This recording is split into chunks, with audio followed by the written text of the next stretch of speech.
Uh, How's it going, guys? We're back here with Josh Von Pohl, and we were just discussing the Garoppolo signing for the Niners, a 5-year, $137 million deal. And I was just about to ask you, what are your thoughts? Do you think it is too much money to spend on Garoppolo? Do you think that his worth to the franchise is basically priceless? What are your thoughts on the whole deal? What are you expecting to see out of the Niners next season? What are your thoughts on everything in general? I mean, they had to pay him that money because, like, if any other team, if he gets the free agency and any other, which he is in free agency, if any other team offered him more, which I don't think any other team would top that, he would consider leaving. But, so yeah, I mean, that money was well spent for them. I feel like he's going to take them. I'm putting my money, I'm driving up to Reno and putting this bet down next week, but I'm placing it on the Niners to get to the Super Bowl and win it. That's crazy, man. I hope you're right. I was talking about this earlier with you. I hope you're right on that. It's crazy. Right. I was this year. Yeah, well, I was about to say, I mean, you basically predicted almost after the Super Bowl last year, you said the Eagles would make the playoffs, but I mean, you basically had Patriots-Eagles, basically. Yeah, I mean, I put that bet down the day after the Super Bowl. And you got, what, like $9,000 off that? Yeah, before the taxes. That's crazy, man. Because, like, I know you were telling me, you're like, I'm not even mad because I know you're a Patriot fan. And I know you're like, I'm not even mad because it's that. And that's crazy. Watching that Super Bowl, I had weird feelings that whole game. Like, I want him to catch, like, on that last play especially, when Brady threw it up, I was like, dude, I don't know if I want him to catch this. No, I mean, congratulations on winning the bet, man. That's awesome. I mean, yeah, that's an incredible amount of money. that was my best bet to date. Yeah, for sure. I mean, obviously, I bet.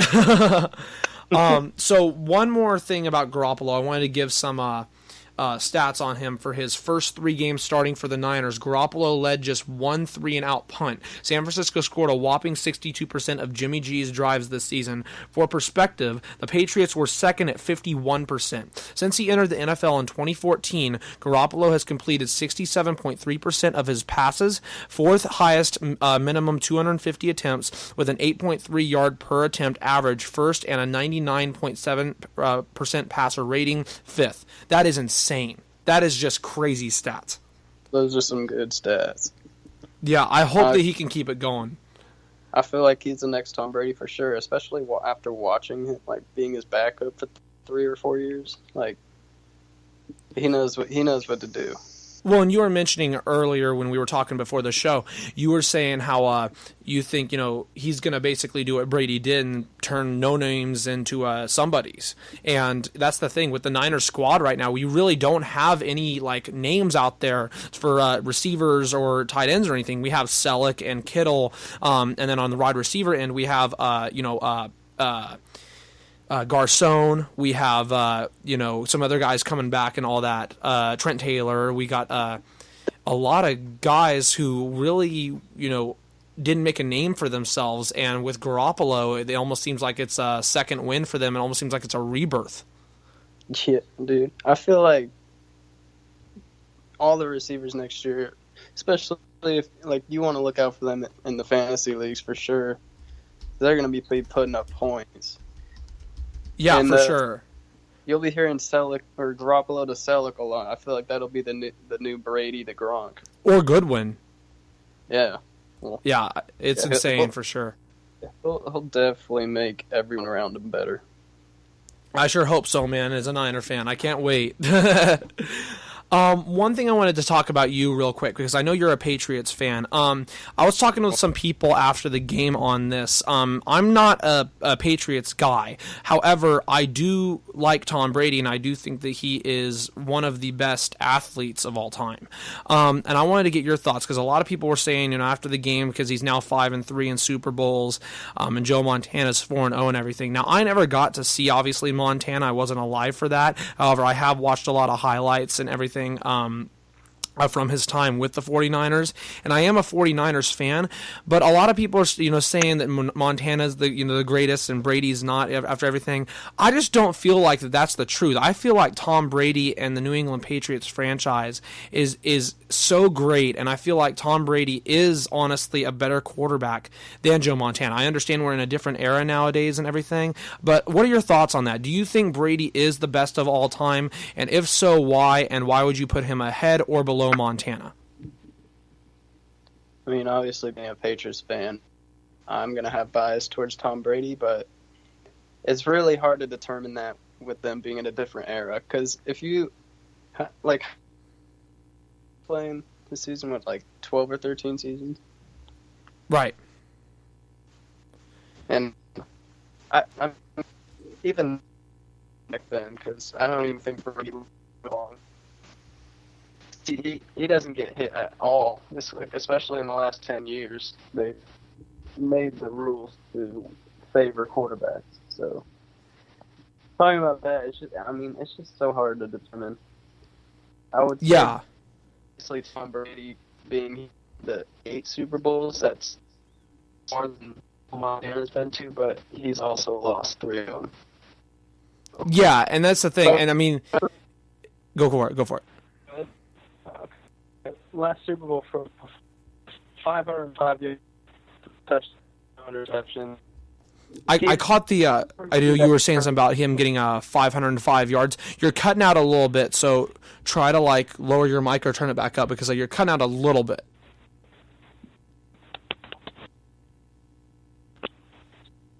All right, trying now.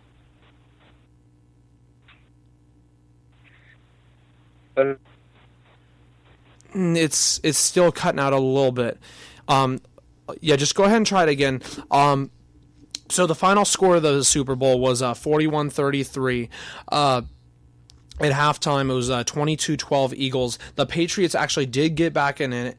They had the lead at one point of the third quarter, and then they ended up still, obviously losing the game by 8. But, I mean, still, it was a valiant effort, and the Eagles just played a perfect game. And it's going to be really interesting to see what happens. Oh, guys, looks like Josh left. So I'm going to try to get him back on here in a sec. Here we go. Hey, Ben. Oh, that was right. Yeah, all right, there we go. Perfect. Much better. So I was just talking about how you guys did take the lead at one point in the game, but the Eagles did end up still emerging victorious.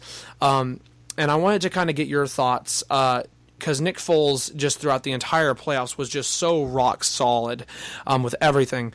Do you think Nick Foles is going to stay with the Eagles? And if not, where could you see Nick Foles getting traded to?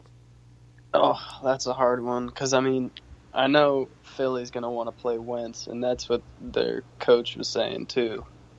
So, I don't think Nick Foles is going to want to stay around and be backup after doing what he did through the playoffs and winning the Super Bowl. And that Super Bowl performance was, Brady, I feel like his was better, but they just came out victorious, and the Patriots defense just blew it for them. Yeah, it did. But, you guys literally on defense played exactly how you guys did the first 4 weeks of the season. Yeah, it was horrible.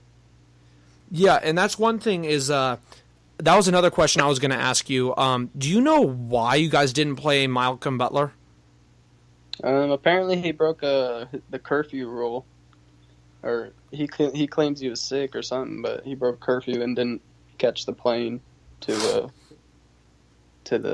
with the team, so showed up there. So that's what apparently the reports say, but I don't know. That was a very stupid decision on their end. He could have definitely done something for us in that game.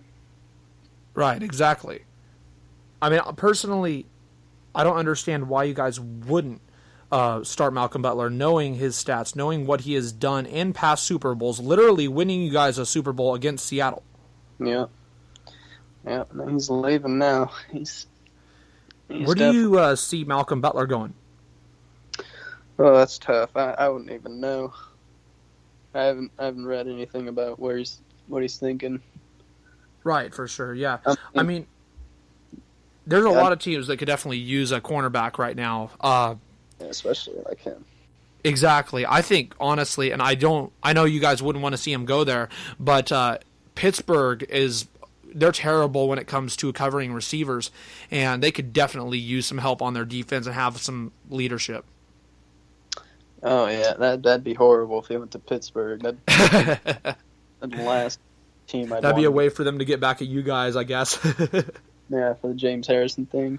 For sure, yeah. So I'm actually, just so you guys know, I'm going to take like about a 5-minute break or so.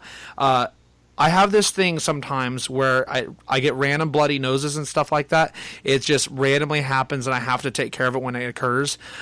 So I'm going to pause the podcast here, and I will be back within the next 5-6 minutes with you guys, okay? Sound like a plan? Okay, so stay tuned. I'm going to take a break, and then we're going to get you guys going with part 3. Sorry about that, guys.